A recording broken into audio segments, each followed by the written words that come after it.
Good morning, everybody. It's Thursday, January 11th, and I have a very special guest today. It's my oldest granddaughter, and I want to bring her in because I want to have just a fun day today and talk to a young conservative woman and get her viewpoint of the world, the political world today, and what she's been doing as a now 23-year-old, but what she's been doing in the last few years of her life. She's really stepped up, and I'm very, very proud of her. So we're going to bring my granddaughter, McKenna Mendoza. How are you, sweetheart? I'm good. How are you? I'm good. So you're a young conservative woman attending college, and how have you handled the indoctrination that seems to be permeating colleges today? How do you see it? Do you feel it? I have seen at one of my colleges, it was the first college that I went to, Ottawa. I think, in my writing class, and on the first day, our professor asked us, stand up if you support Donald Trump. And I looked around, and there were students in that room who I knew who none of them stood up. They were all afraid to. And I finally stood up, and I was like, I do. And he was like, well, why? And I was like, well, you're asking this question because obviously you support, the Democratic side of politics. And why do you support them? And he kind of was baffled that I even asked that, standing up for myself. And he goes, well, I was asking you why you support Biden. I mean, why you support Trump. And I looked at him and I was like, because the Biden cabinet and the Obama cabinet, I truly blame them for my uncle's death.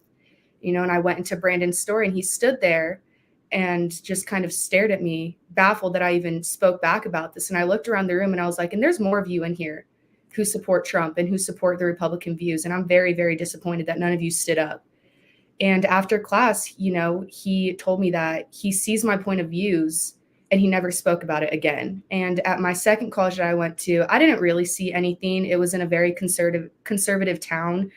So there was none of that indoctrination at that school. But It was in Iowa, right? yes, but I have seen the indoctrination at my brother's middle school that he's at right now. On the first day of school, he got sent back with a paper on, what are your pronouns? What do you believe in? What do you want to be called by? And it's like, he's 12 years old. Why are we pushing this, to our young students who are in school?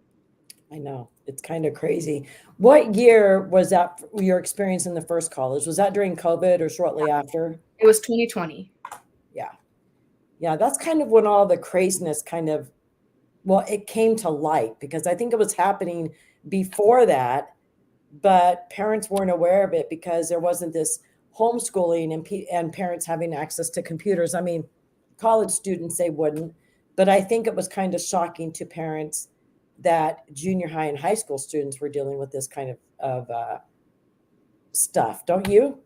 Yeah, it's very shocking. And we told Trigger going into the first day of school, like, do not even joke, like saying, oh, like, I want to be a girl, there's to that, because they're pushing these things now where they can automatically send you to the nurse's office and, make you take psychology, make you go see a psychologist and start, this transition without even telling your parents, putting you on these medicines. It's just such a sticky situation to walk around for these young children because they're young. They mess around. Oh, I want to be a girl, or, oh, you're a boy. And, then these teachers take it seriously and they send them up to the nurse's office and start these transitions without the parents even knowing about it. I mean, I would have been in a world of hurt when I was younger because, when I was 9, 10, 11, 12, I hung out outside with all the boys in the neighborhood.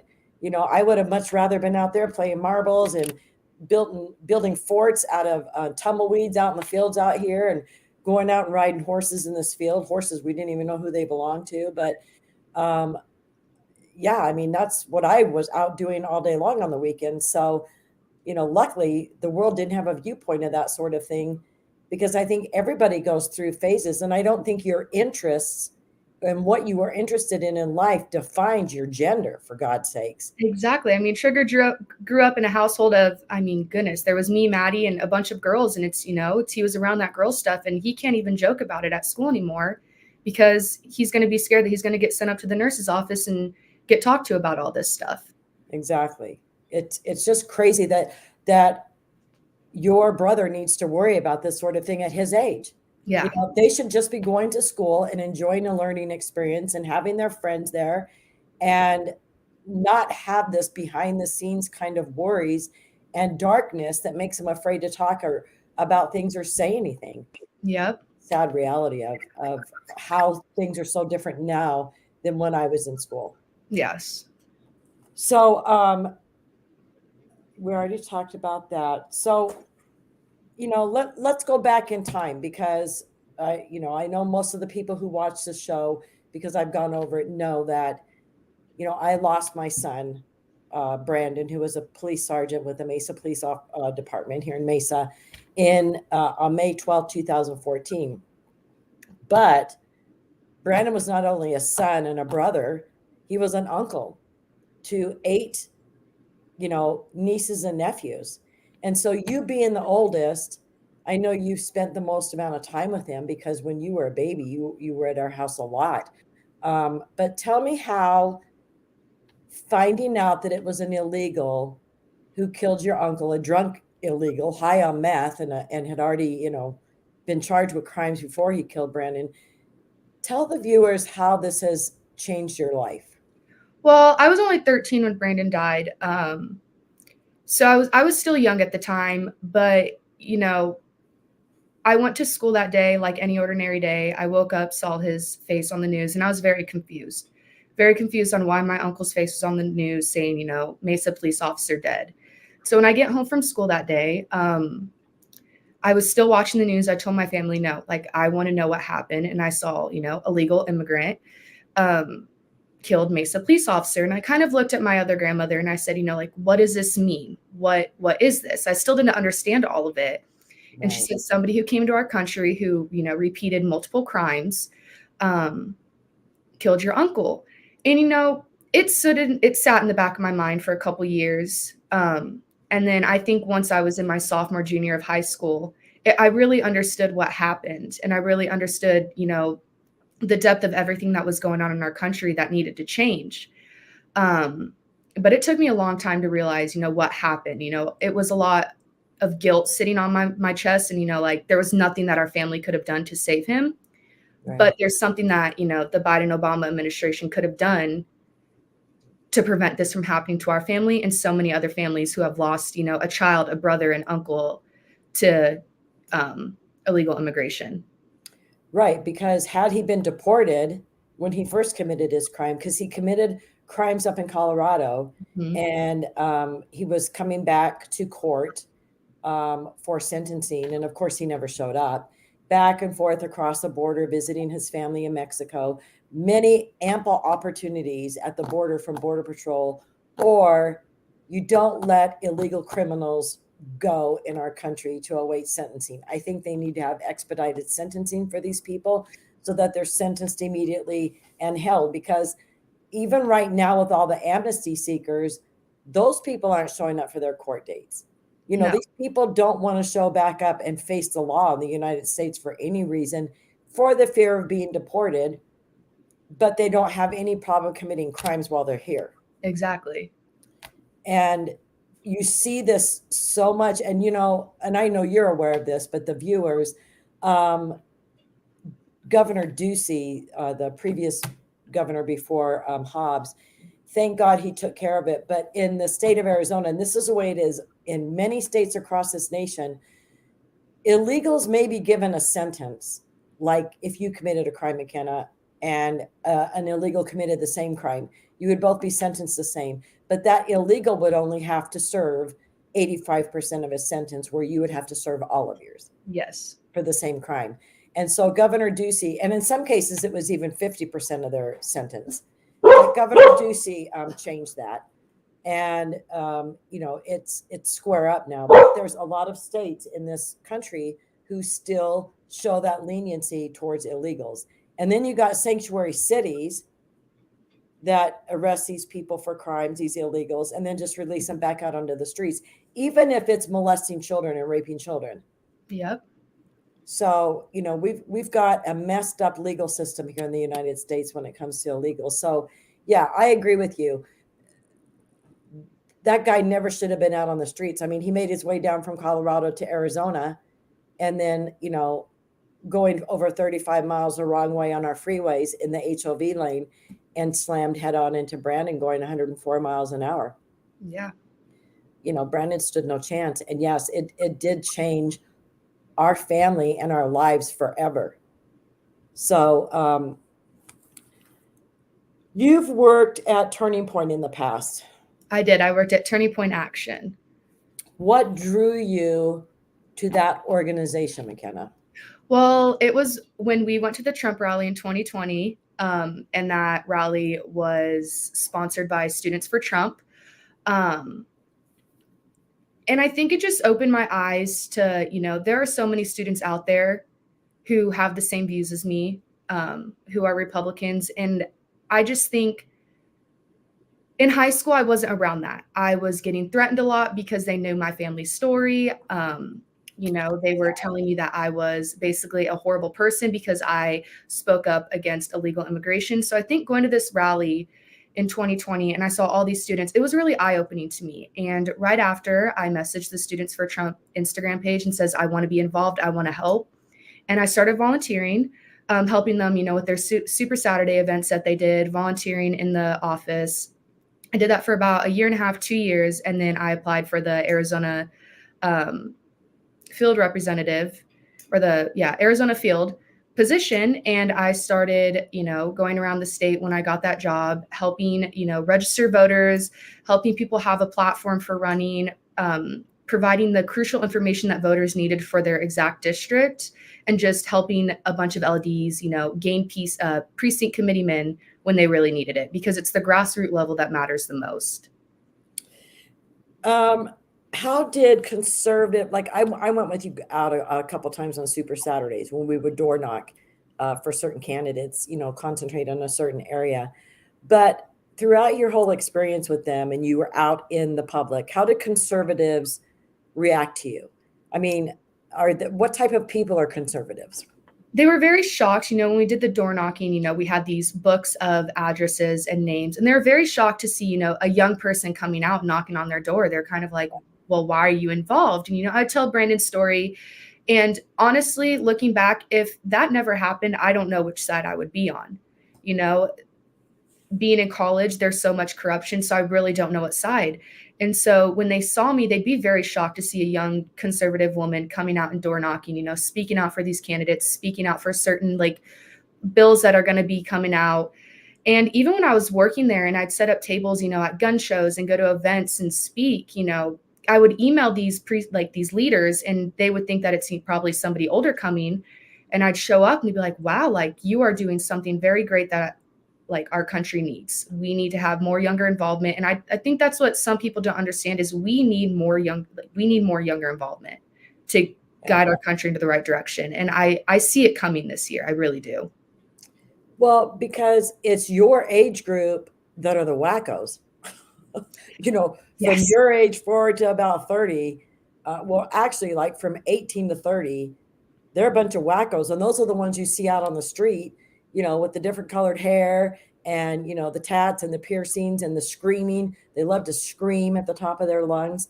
That is your generation is the important generation. Yes. Because what's happening right now politically in this country and what's going to happen this year in this election is going to shape the world as you know it in the next 4 years. It is. And it's sad because my generation, to get our news and our facts, 50% of it is from social media and 23% is from streaming services, like YouTube and these other Discord, all of those. That's where we get our news. And so they believe everything that they see on there. It's primarily social media messaging apps where we're getting all of our news. So it's hard for our generation to really stick to our guns and know right from wrong when social media plays such a big factor in, what we believe and what we don't believe. Right. Yeah. They lead you down the path. Even conservative media outlets, they do the bait and switch kind of headlines, which I'm getting so tired of, where they'll say something like, what Biden did today, has changed the world forever. And then you go in there and it's like, he fell down the steps again. The headlines just really leave you wondering, are we ever going to read a true headline or hear a true story or get the truth out of anybody anymore? I don't think we ever will. It's so sad that that's what journalism has turned to. that lying and clickbaiting and getting the most, the more viewers, the more subscribers, all that is more important to the majority of these media people who go out there. And then you've got the people who go down to the border. Yep. You got the good ones like Ben Berkwin, who is excellent, and I don't think he cares about his viewership because people are just drawn to him naturally because he's a Christian, godly man, and he tells the truth. Yes. But you've got so many grifters in this world in every aspect. I mean, even in the angel family world, you have grifters, organizations and people who would come in and, oh my gosh, we want to help you and we want to do a fundraiser for you and raise money for your organization because we needed money back in the Trump days to travel and get around because we were so involved with his administration. But and then they would use our stories and do fundraisers and then disappear and not give us the money that they raised. So there's people who get onto the border and they have WhatsApp and Cash App and all these things and donate to me so I can keep bringing you these stories. And then, 6 months later, after they've made a couple $1,000s off of people or several thousand, a lot of money, they walk away from it and they're not really giving you the true stories. I mean, sometimes I'm afraid for Ben Berkwin, aren't you? Yes. Some of the situations he gets himself into, I'm like, oh my gosh. And he's got a family. He just had a baby. Yes. And it's like, congratulations, Ben, if you happen to see this. But, it's scary situations that he puts himself into. But I appreciate him so much more than I do some of the mainstream media because he's real. He's Yeah. in it. Yes. Do you know a lot of people like that? Not really. I know, right? They're all just in it for the money and for the fame and getting their platform out there. Yep.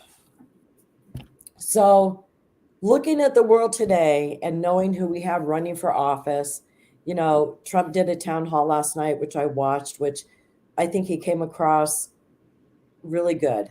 There was a debate between Nikki Haley and Ron DeSantis. I didn't watch that live. That's my plan is to watch it here in a little bit, but they're all saying that Ron DeSantis came out ahead on that deal. So, we're going to have a showdown in the next few primaries, Iowa, New Hampshire, and whatnot, between Trump and DeSantis.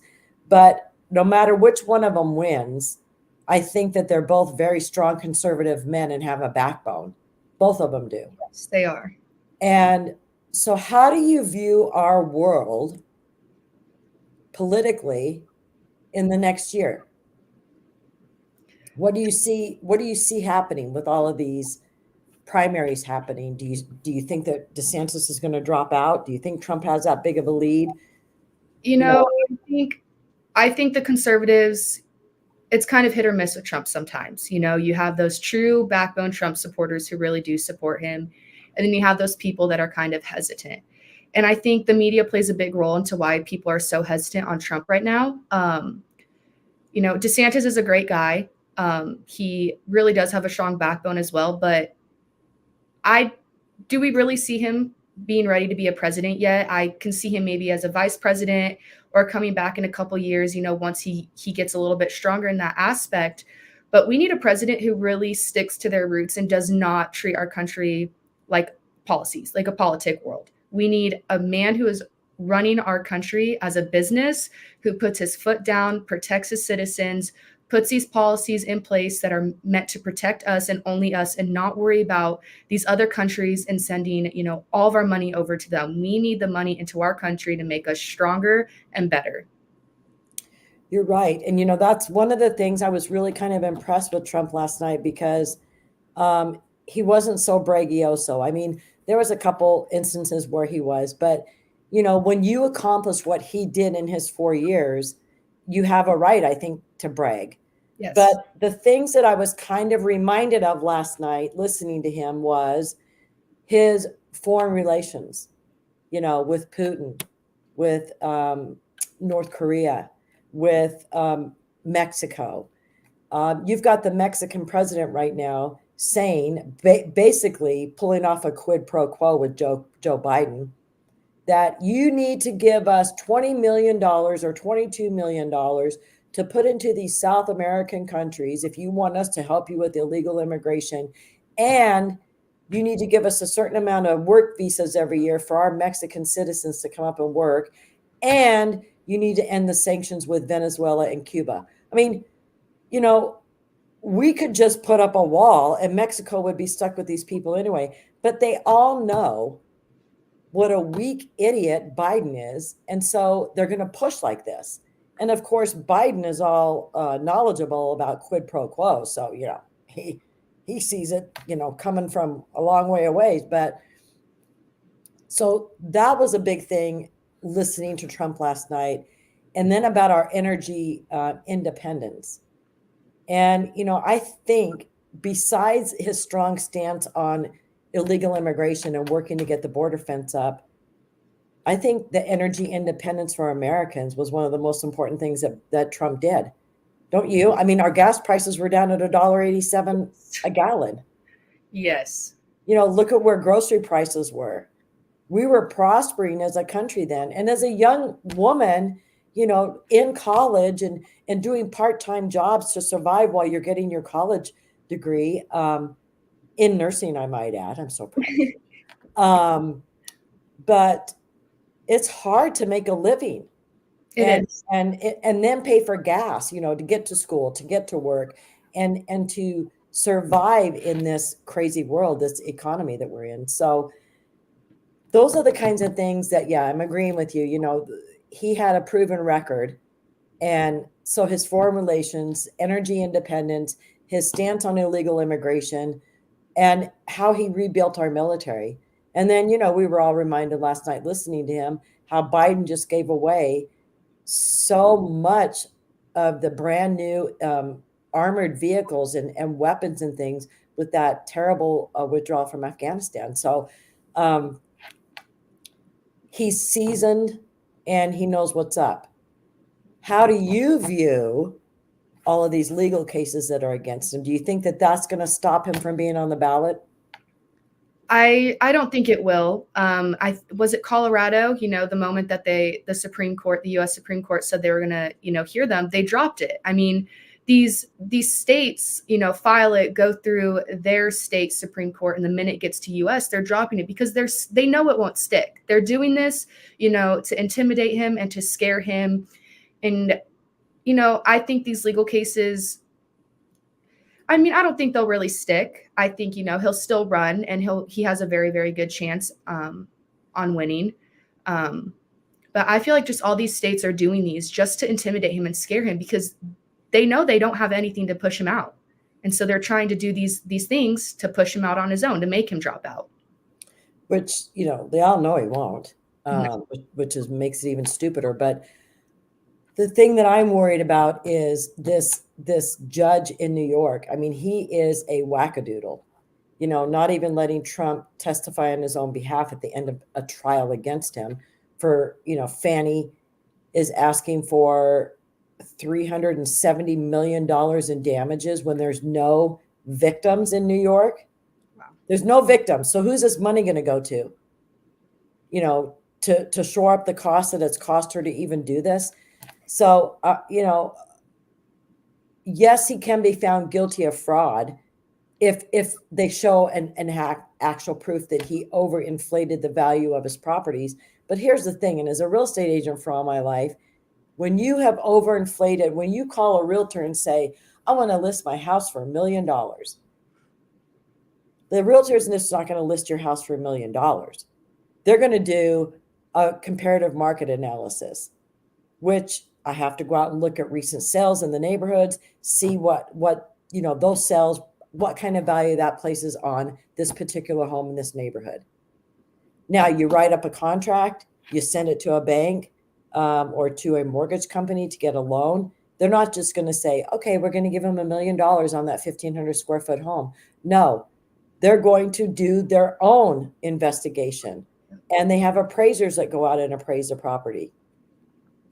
So this whole aspect that this was all just fraud on his part, and he, committed fraud against these banks and mortgage companies when none of those banks and they don't even want to press charges against him. So that would be the most damaging case. This whole thing about the election integrity in Georgia, I just think is ridiculous. Yes. And the whole January 6th thing and Biden's disgusting, dark campaign kickoff speech and how he keeps using the word insurrection, and I put out on social media, Trump has never been charged with insurrection in any case. And none of the January 6th people sitting in jail or those who have been sentenced have been charged with insurrection. That word has never come up in the court system because it would never stick. So this is the other thing, McKenna, about how the media throws words around and skews the perception of people and convinces them that something is when it isn't. Yep. Yeah. Do you feel young people like you are drawn towards conservatism or liberalism? Liberalism. I Really? believe, yes. I was reading an article the other day that most of my age is left leaning. And I really do believe, the social media and the media having a factor in all of this. They put these things out that make Republicans and conservatives look so bad. They do this, they go against this, they hate this person, they hate that person. And my generation believes it. They don't research it. They don't look at the facts. They automatically believe it and then start leaning left. Right. And it's scary that we can let these little articles and these tweets and these Facebook posts guide us and convince us that much that, conservatives are terrible people, don't support them. The Democrats love you. The Democrats want this, but the Democrats never keep their promises, but I am seeing more younger generation, a part of my generation. They are opening their eyes a little bit and seeing the lies that the Democrats, have had. And I've seen a lot more kind of lean towards independent and kind of coming to the right side. Yeah, I mean, I think that's fair to say with the whole spectrum of different groups across the United States, whether it's age related or race related or gender. I think everybody's coming to their senses, seeing the mayhem in this country. And, the fact that high schoolers are being kicked out of their high school and forced into homeschooling again because they need the gymnasium to house illegals. They're going to be coming after. I mean, what are they going to do? Start kicking Americans out on the streets and say, we need your home for these illegals to live in? Mm-hmm. It's crazy. But,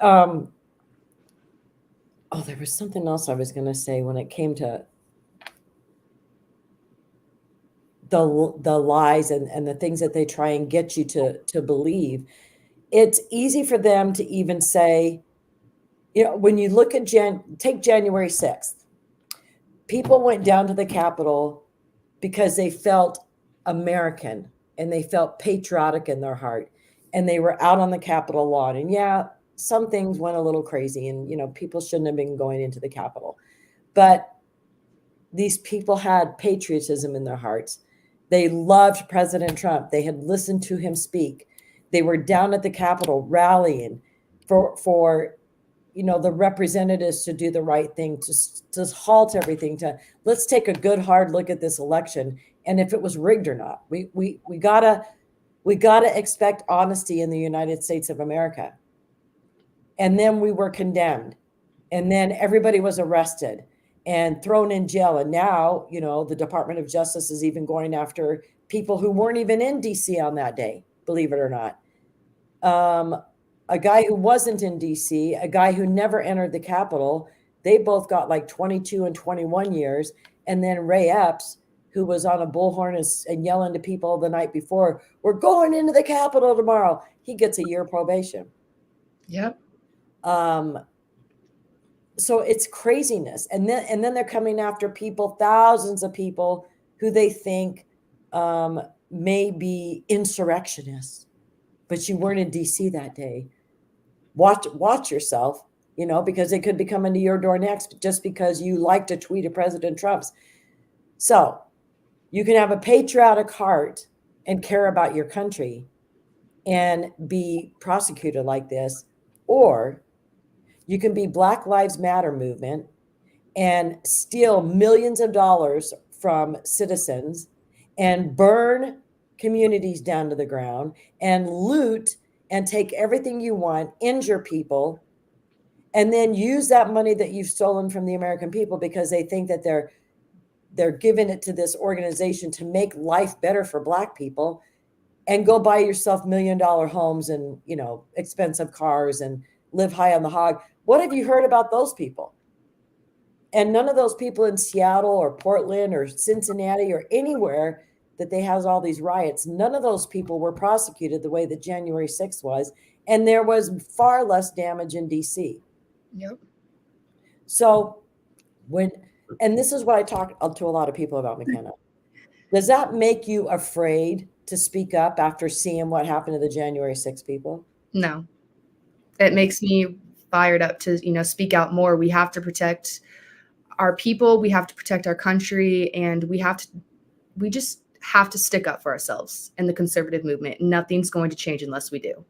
I'm glad to hear you say that, because there's a lot of people who say, yeah, man, I can't, I'm not going to get thrown into jail. But the more and more people that they try and do this to, it's got to become more and more apparent that they can't keep throwing the law aside and doing the things that they want to do, because we have freedom of speech in this United States of America.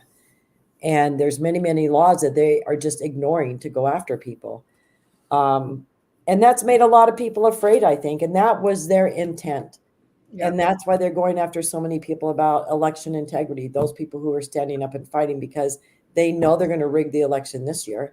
And they're making sure that they've already punished and slapped enough people around after the last one that everybody's going to kind of be like meek and humble and just sit back and say, gosh, I can't believe this is happening, but not do anything about it. So we need a lot of strong people, and especially strong young people like you, to,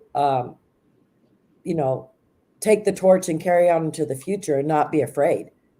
Yes. So what would you like to see happen in the next year before the election?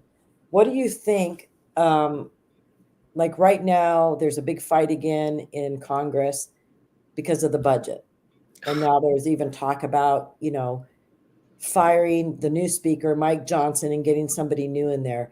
Does this represent complete chaos with you with the Republican Party? I just think it's crazy what is going on over there right now. I mean, you have the Democrats winning, I believe it was $61 billion for Ukraine and only $13 billion for our border. And, and a part of that package, the rest of it was going to border migration and refugee assistance. And thankfully, the Republican Senate blocked it. But just everything that's going on over there, it's insane. Why are we wanting to send all of our money over to another country when we can be using that money to help our country and to make our country stronger and, put this border wall up? We have had too many illegal immigrants come to our country December, let alone the whole entire year. Yeah. And then you got people like AOC screaming her head off saying, we need to give amnesty to all these people who've come over here. The whole basis for this chaos is because they know they're losing their Democratic voters in droves. And so they need to repopulate the Democratic Party.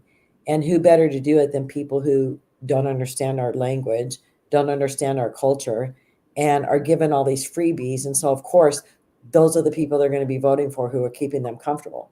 Yep. I mean, look at it. Biden only asked for help from Mexico on, I think, January 8th or around that time, because he sees his poll numbers are driving down. Right. He doesn't know where to turn. So he's going to the root of the problem. He's going to Mexico. Okay, I need your help. What can we do? And he's going to let them convince him to do whatever they want in order to, make his poll numbers go back up. Right.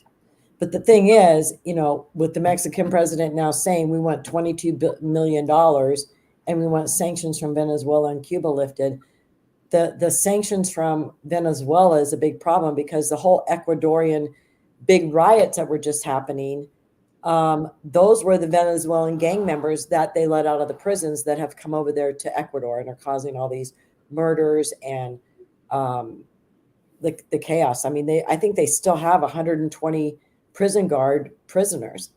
And they've let one of the big gang member leaders out of the Ecuadorian jail. So Venezuelan people in general are bad, are very bad news for America. Number one, because of the gang.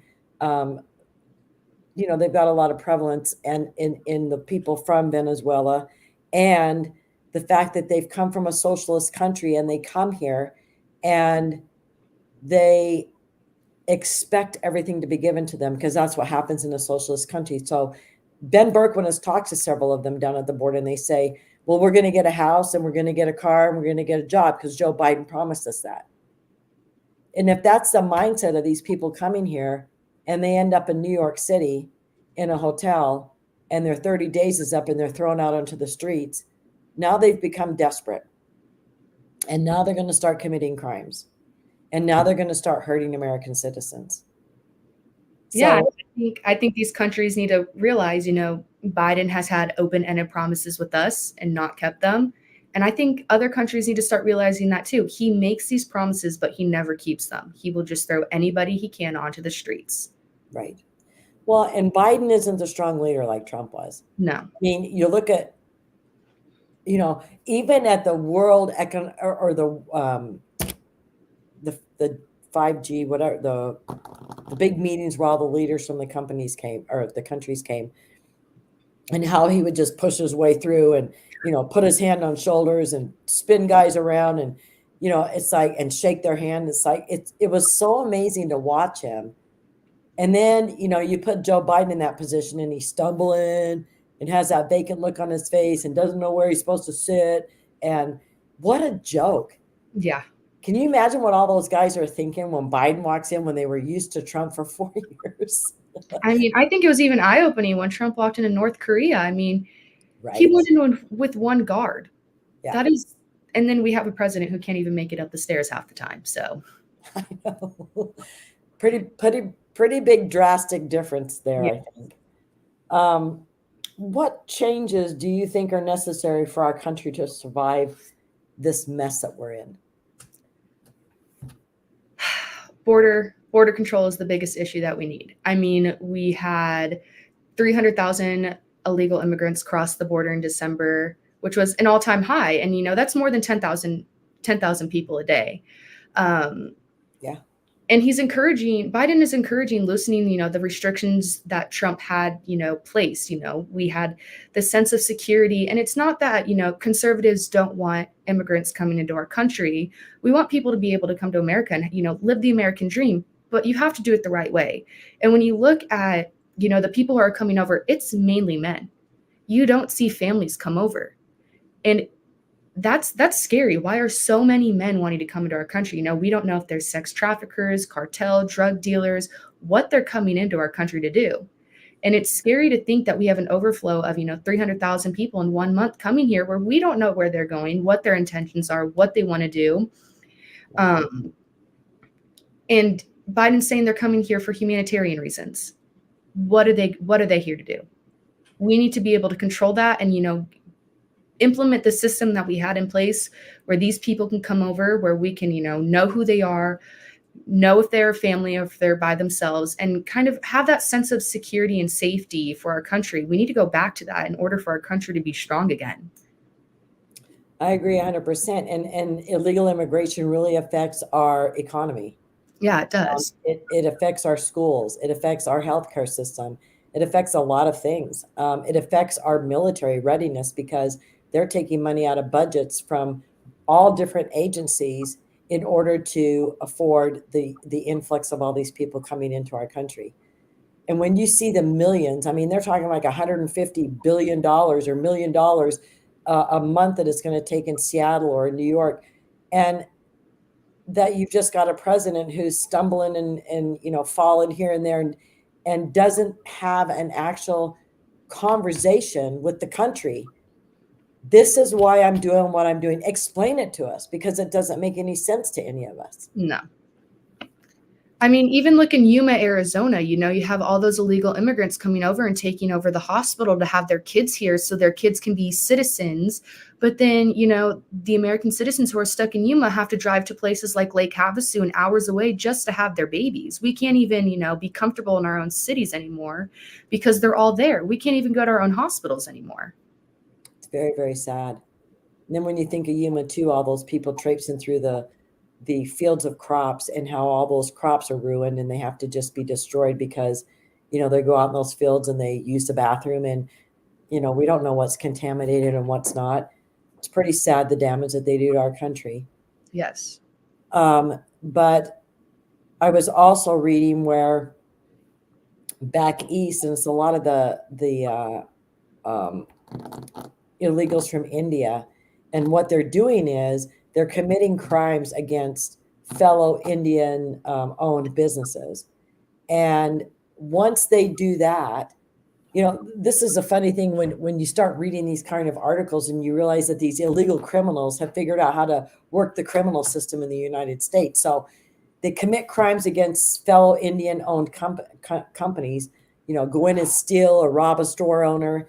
And the store owner is in on it. And then they give, behind the scenes, they give him back his stuff. But he's now able to apply for a U visa through USCIS, United States Custom and Immigration Services, because that is a protected visa that you're able to stay here because you are a victim of crime and you're reporting it to law enforcement. So they're going to protect you. So I had no clue that was happening. Yeah, it's insane that they have figured this out. And of course, Mayorkas is just going, yeah, give them a U visa. Who cares? And yeah, and Mayorkas is another thing. Did you happen to listen to any of the impeachment inquiry hearing yesterday? I did not. You may want to go back and check it out on C-SPAN or YouTube. But it is like day and night listening to the conservatives and listening to the liberals. And, when I was listening to it yesterday, I was thinking, if I was somebody who didn't know my stuff and didn't research the way I do and the way I know you do, if we didn't know our stuff and we were listening to that, I would be very confused to who to believe. Because the Democrats are very convincing in saying the border's secure. The border's closed.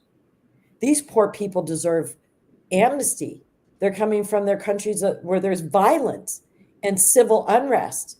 And one of the biggest things that they claim is climate change is forcing these people to come to the United States. Are you serious?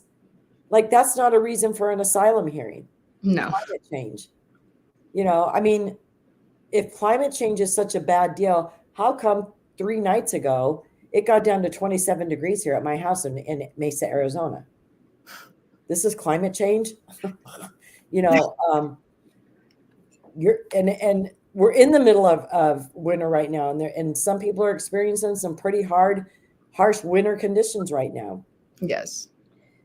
And this is why it's so insane, and why the Biden administration is allowing all these people into our country to be out onto the streets in these kind of conditions.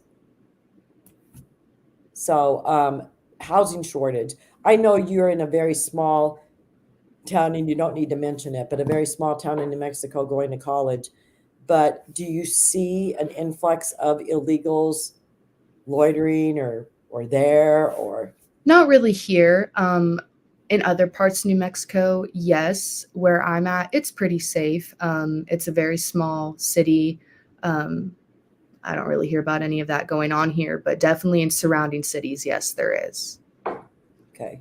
Because I know New Mexico has that Democrat mayor, and you don't really hear a lot about New Mexico and illegal immigration. You hear about it from Texas, you hear about it from Arizona. California is a lost cause. They don't even talk about them anymore. Yeah. And, there's sometimes Florida in the news because of the Haitians and Cubans who come over on the boats. But I was just wondering, what the feel was over there in New Mexico.